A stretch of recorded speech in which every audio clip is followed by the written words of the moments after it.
आज की वीडियो में हम इंडिया की पब्लिक हेल्थ केयर और रिफॉर्म्स की तस्वीरें जो पेपर पर हैं, उसकी कड़वी सच्चाई समझेंगे। According to national health care mission, In India, we are expanding health infrastructure and providing affordable health care to all.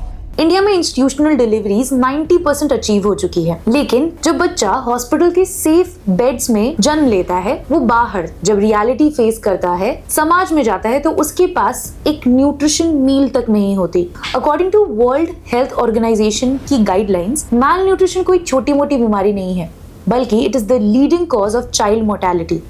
Globally 45% child death directly और इनडायरेक्टली मैल न्यूट्रिशन की वजह से ही होती है। यूएस इंटरस्टेट की रिपोर्ट भी यही कहती है कि हर साल 1 लाख से ज्यादा बच्चे मैल न्यूट्रिशन की वजह से अपना दम तोड़ देते हैं। ये कोई मेडिकल फेलियर नहीं है, बल्कि एक स्ट्रक्चरल फेलियर है driven by extreme and systematic poverty. India में सबसे ज्यादा बच्चे गरीबी से मरते हैं। सरकारी दावे कहते हैं कि इंडिया में चाइल्ड स्टंटिंग के केस कम हुए हैं, लेकिन जब हम नेशनल फैमिली हेल्थ रिपोर्ट देखते हैं तो वहां पे सच्चाई कुछ और ही है। इंडिया में चाइल्ड वेस्टिंग का रेट 19% पर फ्रीज है। दुनिया में इंडिया सेकंड हाईएस्ट रैंक लेकर बैठी है चाइल्ड वेस्टिंग में। और national family health care service 6 की रिपोर्ट के अकॉर्डिंग इंडिया में सिर्फ 15.3% ही बच्चों को मिनिमम एडिकेट मील मिलता है, बाकी के 84% बच्चों को न्यूट्रिशन मील मिल ही नहीं रहा है। पर ये सब क्यों हो रहा है? क्योंकि हमारे यहाँ पॉलिसी बनाने वालों को लगता है कि सिर्फ 5 किलो गेहूं और चावल देने से न्यूट्रिशनल डिमांड पूरी हो जाती है। हमारे यहाँ एक गरीब परिवार के लिए प्रोटीन, दाल,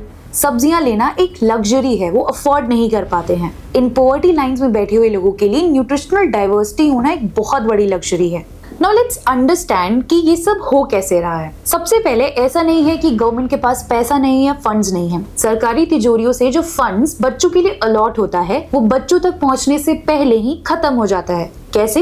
लेट्स अंडरस्टैंड कि कैसे इन फंड्स को एक्सप्लॉइट किया जाता है हर एक लेवल पर। सबसे पहला है ब्यूरोक्रेटिक कॉर्पोरेट नेक्सस। अभी हाल ही में हमने देखा कि कैसे राजस्थान में 2000 करोड़ का mid day meal scam expose हुआ। कैसे टॉप ऑफिशियल्स और फेक सप्लायर्स ने सिस्टम को मैनिपुलेट किया, रूल्स को बदला, और कैसे फेवरेट कंपनीज को कॉन्ट्रैक्ट्स गए, बिना 1 किलो अनाज दिए फेक बिल्स पास करा लिए। नंबर 2 है the supply chain and contractor leakage.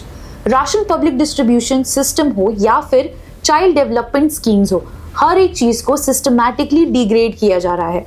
कैसे? जो भी सप्लीमेंट्स या फंडिंग बच्चों के लिए आती है, वो पहले या तो अडल्टरेट की जाती है या फिर ओपन मार्केट या ब्लैक मार्केट में बेच दिया जाता है। राशन कार्ड्स के साथ टैंपरिंग की जाती है और जो रियल बेनिफिशियरीज हैं उनको बाहर रखा जाता है। नंबर 3 द सेंटर या फिर लोकल गवर्नमेंट पे जो हो रहा है। सबसे पहले जो आंगनवाड़ीज होती हैं वहां पर घोस्ट कार्ड या फिर फेक कार्ड्स दिखाए जाते हैं और जो भी पैसा या फंड्स आते हैं वो अपनी पॉकेट में रख लिया जाता है। अब यहाँ पर लोकल ऑफिशियल से कोई भी काम कराना हो तो आपको ब्राइब करना पड़ेगा उन्हें। ये सारी चीजों में सारा फंड एग्जॉस्ट हो जाता है और बच्चों के लिए यही अडल्टरेटेड और एकदम थर्ड लेवल का खाना बचता है। अगर हम आज भी चुप रहेंगे तो हम इंस्टीट्यूशनल मर्डर का हिस्सा बनेंगे। मैल न्यूट्रिशन कोई एक स्टेटिस्टिक नहीं है, बल्कि ये दिखाता है कि इंडिया का बैकबोन कैसे कमजोर हो रहा है। इंडिया में ना जाने कितने बच्चे हैं जो हर साल मैल न्यूट्रिशन, पॉवर्टी और करप्शन से अपनी जान दे देते हैं। करप्शन से अपना 5th बर्थडे तक नहीं देख पाते हैं।